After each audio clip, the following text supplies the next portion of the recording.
Michael Morton has been growing and enjoying his own tomatoes for 20 years. I like growing tomatoes because I know where they've come from and what I've done to actually get them to where they're ready for the table.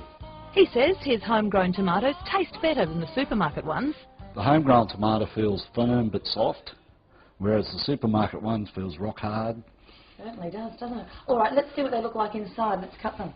Michael's tomato is easier than the supermarket one to cut, and it's a lot more juicy and ripe in colour. But it took him a while to perfect the homegrown art. I just thought you just threw it in a pot and your potting mix was all you needed. But after making a few changes, Michael's tomatoes are thriving, and he credits his success to a new book by Annette Welsford and Lucia Grimmer. They've taken the old-fashioned approach to growing tomatoes.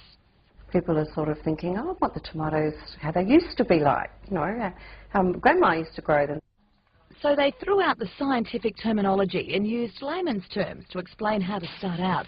Lucia says there are 3 simple stages. Plant them in the spring, eat them in the summer, all winter. The first of those is planting out your seeds in a little seedling tray. From there we're going to transplant them into little seedling trays, and from there, after a couple of weeks, we're going to put them into the main pot. A good potting mix is essential, and the seedlings you can buy from most nurseries and garden shops. You sprinkle them and try and get them as far apart as you can, because otherwise it's very difficult to pick the seeds out once they've grown a bit. The next stage is to put sand on the top and then a light sprinkling of water, which should be done regularly to stop them drying out. So if we keep them in the shade till such time as they start to come through. As soon as they start to come through, they need to go out into the sun. The seedlings will appear in about 2 to 3 weeks, and then it's time to transplant. Now the first thing we do is actually make a nice hole in the middle of the pot, and that's got to be big enough to actually take the full tomato plus this little plug of soil. To help stimulate the root growth, Lucia recommends a seaweed solution, followed by fertiliser and then mulch to keep in the moisture. And the better the roots, the bigger your plant is going to be. Potted seedlings will need to be watered every 2 days, and it's best to water in the cooler part of the day to reduce evaporation. Over to Michael's pots, and Lucia's noticed one of his tomatoes has developed a problem called blossom end rot. Generally when you've got this, it's a combination of poor watering or irregular watering and a lack of calcium. To guard against pests like whitefly, Lucia says you should plant some marigolds or chives with your seedlings.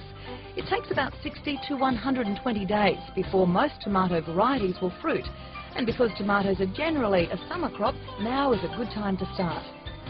To help you begin, you can buy Annette and Lucia's book, How to Grow Juicy and Tasty Tomatoes, at selected nurseries, or you can get it online at www.bestjuicytomatoes.com.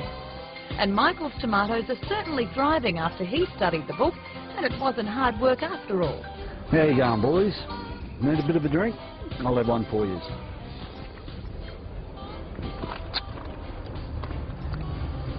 Now, grow my little beauties. Soon we'll be having fruit.